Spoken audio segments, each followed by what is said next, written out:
The straight razor stopped mid-stroke against Jerome Williams' throat. Not because his hand was shaking, though it was. Not because the blade was dull. It wasn't. The razor stopped because the man in the bathroom mirror wasn't Jerome anymore. 9 years of running had carved someone else into his face, and that someone was staring back with dead eyes that belonged to a ghost. What Jerome didn't know was that 400 yards away, Bumpy Johnson was watching steam rise from his coffee cup at 6 a.m., counting down the hours until a lesson 9 years in the making would finally conclude. The education was almost complete. March 15, 1964. The Lenox Hotel, Room 2. Jerome had been back in Harlem for 18 days, and each morning brought the same ritual. Stand before the bathroom mirror, raise the razor, and try to remember who he used to be. But memory is a dangerous thing. When you've spent nearly a decade erasing yourself, some ghost refused to stay buried. The irony wasn't lost on him that he'd come full circle. In 1955 he'd been Jerome "Ghost" Williams, Bumpy Johnson's most trusted enforcer. Now, in 1964, he was simply a ghost, haunting the edges of a neighborhood that had once known his name, carrying secrets that weighed more than the suitcase he'd fled with 9 years ago. But what neither Jerome nor any other soul in Harlem understood was this. Bumpy Johnson had been expecting him. The trap had been set not with rope or steel, but with something far more sophisticated, the gravitational pull of unfinished business. Because men like Jerome Williams always come back. Not for money, not for revenge. They come back because guilt has geography, and some debts can only be paid on the streets where they were born. Let me take you back to where this really began. Not in 1964, but in a moment 9 years earlier, when trust died and education started. October 1955. The back room of Minton's Playhouse on 18th Street. The conversation looked innocent enough to anyone watching through the club's smoky haze. Two men sharing drinks, leaning across a small table, voices lost beneath Charlie Parker's saxophone bleeding through the walls. But Detective Frank Morrison wasn't selling insurance, and the envelope he slid across the table didn't contain policy papers. Inside was a photograph that would unravel everything. Jerome Williams, Bumpy's most trusted lieutenant, the man who'd taken bullets, meant for the King of Harlem, shaking hands with Vincent "Fat Tony" Salerno outside Raoul's restaurant in Little Italy. The timestamp showed Tuesday, October 11th, the same Tuesday Jerome had told Bumpy he was visiting his dying aunt in Queens. Bumpy stared at that photograph for exactly 90 seconds without speaking. Jazz filled the silence. Ice melted in their glasses. And somewhere in that minute and a half, the fate of Jerome Williams was decided with the quiet finality of a chess master recognizing checkmate 6 moves before it arrives. How long? Bumpy's voice carried no emotion. That absence of feeling was more terrifying than rage. 6 months minimum, Morrison replied, pocket watch ticking against the table. Maybe longer. Salerno's been feeding him 500 weekly for inside information. Your routes, your collections, your plans, everything. But here's what Detective Morrison didn't know. What Vincent Salerno didn't know. What even Jerome Williams didn't fully understand. Bumpy Johnson had built his empire on the principle that every man has a tell, every man has a weakness, and every man, when pressed hard enough, will reveal exactly who he really is. Jerome's tell wasn't greed, it was fear. For 6 months Bumpy had watched his most trusted enforcer grow nervous, jumpy at unexpected sounds, evasive about where he spent his evenings, asking too many questions about things that didn't concern him. The signs were subtle, but Bumpy Johnson had learned to read men the way scholars read ancient texts, carefully, completely, understanding that every detail mattered. What Morrison's photograph confirmed wasn't a betrayal. It was the final proof of something Bumpy had suspected for months. Jerome Williams was drowning, and desperate men make choices that reveal their true character. The genius of what happened next wasn't in how Bumpy punished Jerome, it was in how he educated him. Instead of confronting his betrayer, Bumpy began feeding him carefully crafted lies. False information about cash houses that didn't exist, fictional meetings with imaginary contacts, elaborate stories about shipments that were nothing but shadows and misdirection. Every lie Jerome carried to Vincent Salerno became a lesson in consequences. The Italians raided empty warehouses. They intercepted trucks carrying nothing but old newspapers. They positioned soldiers outside buildings that housed only tenement businesses. For 3 weeks, Vincent Salerno's organization chased ghosts, while Bumpy Johnson orchestrated their humiliation from behind the scenes. But the real education was happening inside Jerome Williams. Each failed operation made him more valuable to Salerno. Each piece of worthless information demanded better intelligence as compensation. The pressure increased weekly, until Jerome found himself trapped between two impossible choices: provide something real and betray Bumpy completely, or face Salerno's wrath for continued failures. November 3, 1955. Jerome made his choice. "I've got something big," he told Salerno during their meeting at the Bronx Social Club. "Bumpy's moving everything to a new safe house tomorrow night. $500,000 in cash, Edgecombe Avenue." What Jerome didn't realize was that Bumpy had been sitting in the club's back booth for 20 minutes, hidden behind a newspaper, listening to every word. The next night, Salerno's crew surrounded the Edgecombe Avenue building with military precision. 20 armed men, escape routes blocked, communications coordinated. They were prepared for anything except what they actually found: an empty apartment with a single note taped to the refrigerator: "Education requires patience. Class dismissed. BJ." But Jerome Williams' education was just beginning. Within hours, word reached the street that Salerno's operation had been compromised again. But this time the failure was too public, too expensive, too humiliating to ignore. Vincent Salerno didn't just lose money and manpower. He lost face. And in organizations built on respect, lost face becomes a death sentence. Jerome understood his situation the moment 3 of Salerno's enforcers kicked down his apartment door at 2 a.m. He wasn't there. Instinct had kept him sleeping in his car for the past week. But the message was clear as broken glass. The protection was gone. What followed wasn't a chase. It was an exodus. Jerome Williams emptied his bank account, packed a single suitcase, and caught the first bus leaving New York City. Destination anywhere but here. He became a genuine ghost, haunting American cities from Detroit to Cleveland to Chicago, working cash jobs under borrowed names, always moving, always looking over his shoulder. For 9 years. 9 years of waking up in anonymous hotel rooms, checking exits before checking in. 9 years of avoiding mirrors because reflection required recognition, and recognition led to remembering who he used to be. 9 years of carrying the weight of choices that couldn't be undone, consequences that followed him across state lines like shadows that stretched longer with each sunset. But here's what Jerome learned during those 9 years of exile: you can run from many things, but you cannot run from yourself. And by 1964, the man staring back from bathroom mirrors wasn't someone he recognized anymore. The decision to return wasn't logical. Logic would have kept him in Cleveland, driving trucks, living quietly, dying anonymously. The decision was gravitational, the inexorable pull of unfinished business that draws certain men back to the places where their stories began.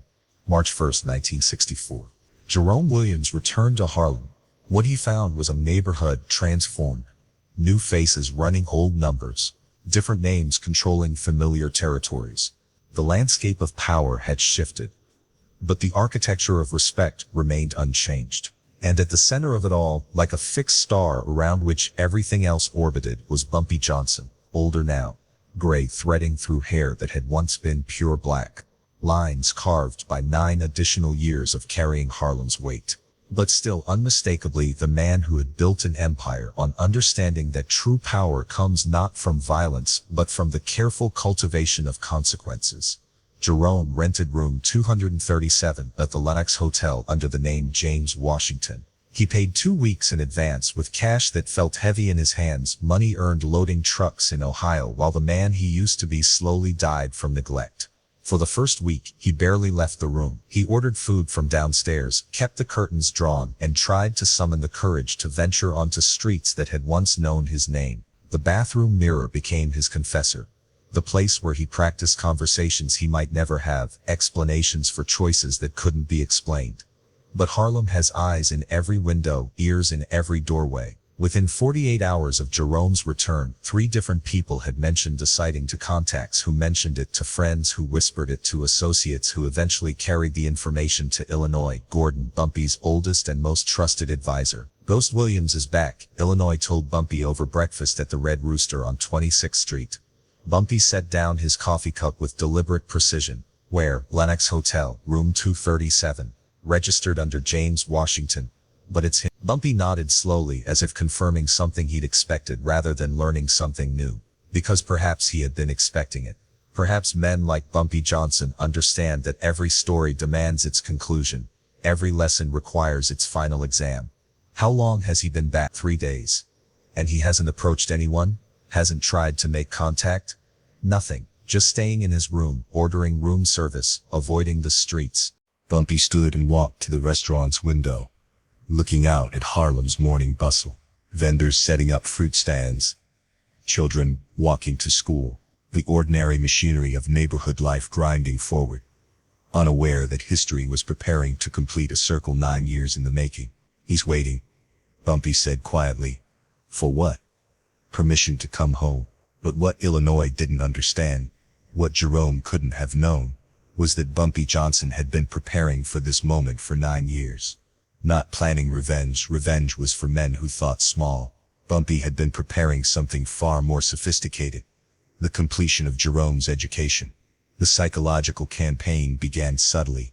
Jerome would return to his hotel room to find the door unlocked, though he was certain he'd secured it. Nothing missing, nothing disturbed, just the unsettling certainty that his sanctuary had been violated. Room service would arrive without being ordered, always his favorite meal from 9 years ago, always paid for by an anonymous benefactor. Phone calls came at 3 a.m. The receiver lifted to reveal only silence before the line went dead. Newspapers appeared outside his door with certain articles circled in red ink. Stories about loyalty, consequence, the price of betrayal. Never threatening, always educational. Jerome started drinking heavily at the hotel bar, trying to drown certainty in bourbon, but alcohol only amplified the waiting, transformed every shadow into a potential threat, every innocent conversation into coded warnings. The breakthrough came on March 14th, Jerome's 13th day back in Harlem. He was shaving in the bathroom mirror when he noticed something different about his reflection, not his appearance, that had been changing daily. Fear carving new lines into familiar features. It was his eyes. They held a recognition that hadn't been there before, an acknowledgement of something inevitable approaching. Jerome set down the razor and stared at himself for a long time, really looked, perhaps for the first time in 9 years. He saw a man who had run far enough to understand that distance doesn't erase debt. He saw someone who had lived long enough with guilt to recognize that some accounts can only be settled in person. That night Jerome Williams did something he hadn't done since 1955. He made a decision based on honor rather than fear.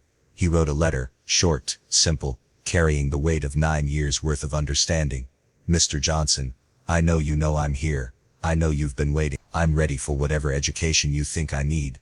Jerome Williams. Jerome folded the letter, walked downstairs to the hotel desk, and asked them to deliver it to Bumpy Johnson at the Teresa Hotel. No specific room number needed. In Harlem, some names carried their own forwarding addresses. The reply came within 2 hours. Not a letter, a package. Inside the same photograph Detective Morrison had shown Bumpy 9 years earlier. Jerome shaking hands with Vincent Salerno, but this copy carried something the original hadn't, a handwritten note on the back. Tomorrow, midnight, the place where mirrors tell the truth. Jerome understood. Room 237. His room. The bathroom where he'd spent 2 weeks staring at a reflection he no longer recognized. That final night, Jerome Williams lay in bed listening to Harlem's nocturnal symphony, distant jazz from late-night clubs, the occasional siren, footsteps in hallways carrying people toward destinies they couldn't yet see. He thought about 9 years of exile, 9 years of carrying secrets that had grown heavier with each mile traveled. At 11:58 p.m., someone knocked on his door. Jerome opened it to find Bumpy Johnson standing in the hallway, looking exactly as he remembered. Impeccably dressed, quietly powerful, carrying authority like other men carried briefcases. 9 years had added lines around his eyes, but the essence remained unchanged. A man who understood that true strength comes from controlling consequences rather than creating them. Hello, Jerome, Mr. Johnson. Bumpy stepped into the room, and Jerome closed the door behind him. They stood facing each other across 9 years of silence. Two men who had once trusted each other completely, now separated by choices that couldn't be unmade but perhaps could be understood. You know why you're here, Bumpy said. It wasn't a question. Yes, sir. Bumpy walked to the bathroom doorway and looked at the mirror where Jerome had spent so many hours trying to recognize himself. What do you see when you look in there? Jerome joined him in the doorway. Their reflections stared back. An older man who had spent 9 years learning the weight of leadership, and a younger man who had spent 9 years learning the cost of betrayal. I see someone who made the wrong choice, Jerome said quietly. Wrong for who? For everyone. For you. For the neighborhood. For the people who got hurt because of the information I sold. Bumpy nodded slowly. And what else? Jerome studied his reflection more carefully, seeing past the fear and guilt to something deeper. I see someone who's been running from consequences instead of facing them. And what else? This time Jerome took longer to answer, because the question demanded honesty that had been 9 years in the making. I see someone who thought betrayal was a business decision instead of understanding that it's always personal. Bumpy turned away from the mirror to face Jerome directly. The 9 years you spent running, that was the first part of your education, learning what it feels like to live without honor, learning what it costs to break faith with your people. Jerome felt tears threatening but held them back. And now you learn what redemption actually requires. Bumpy reached into his jacket and withdrew a folder. I've kept track of every consequence of your betrayal, every person who got hurt, every family that suffered because the information you sold was used against innocent people. He handed the folder to Jerome. Open it. Inside were photographs, documents, newspaper clippings, dozens of them, each telling the story of someone whose life had been damaged by the intelligence Jerome had provided to Vincent Salerno. Shop owners who couldn't pay tribute, numbers runners who got arrested, families who lost income when their policy banks were raided using information Jerome had sold for $500 a week. I didn't know, Jerome whispered, staring at faces of people he'd never met but had nonetheless harmed. You didn't want to know, Bumpy corrected, but ignorance doesn't erase responsibility. It only makes it heavier. Jerome looked up from the photographs. What happens now? Now you choose. You can disappear again. Spend the rest of your life running from what you've learned here tonight. Or you can stay and help repair what your choices broke. Stay? Bumpy walked to the window overlooking 125th Street. Harlem needs people understand the real cost of betrayal. People who can teach young men why loyalty matters before they learn it the way you did. Jerome felt something shift inside his chest. A loosening of weight he'd been carrying so long he'd forgotten what breathing felt like without it. You're offering me redemption. I'm offering you responsibility, Bumpy said. Redemption is something you earn by carrying. At exactly midnight, Jerome Williams made his second life-defining choice. This time he chose honor over fear, responsibility over escape, education over ignorance. I accept. Bumpy nodded, and moved toward the door. As he reached for the handle, he paused. The mirror in this bathroom. You've been staring into it for 2 weeks, trying to recognize yourself. Yes, sir. Tomorrow, when you look again, you'll see someone different. Not because your face has changed, but because your understanding has. That's what real education does. It doesn't alter what you see, it changes how you see it. After Bumpy left, Jerome returned to the bathroom mirror. The same face stared back, but Bumpy was right. Something fundamental had shifted. The reflection no longer belonged to a man running from consequences. It belonged to someone prepared to face them. Jerome Williams never left Harlem again. Over the next 4 years, until Bumpy's death in 1968, he worked quietly in the neighborhood, helping young men understand the real cost of betrayal before they paid it themselves. He became living proof that education isn't about punishment. It's about transformation. The mirror in room 2037 was never replaced. Hotel staff said guests would occasionally mention seeing something unusual in the reflection. Not their own faces, but the faces of people who'd learned difficult lessons about honor, consequence, and the long journey from betrayal to redemption. That mirror became a legend in Harlem, a reminder that some reflections show not who you are but who you might become if you're brave enough to face the truth about who you've been. This is the real power of leaders like Bumpy Johnson. They don't just punish mistakes, they transform them into wisdom. They don't just break mirrors, they teach people to see themselves clearly in the fragments, and then help them rebuild something better from the pieces. Because the most sophisticated revenge isn't destruction, it's education, and the most lasting power isn't fear. It's the ability to turn enemies into allies by teaching them why they should have been allies all along.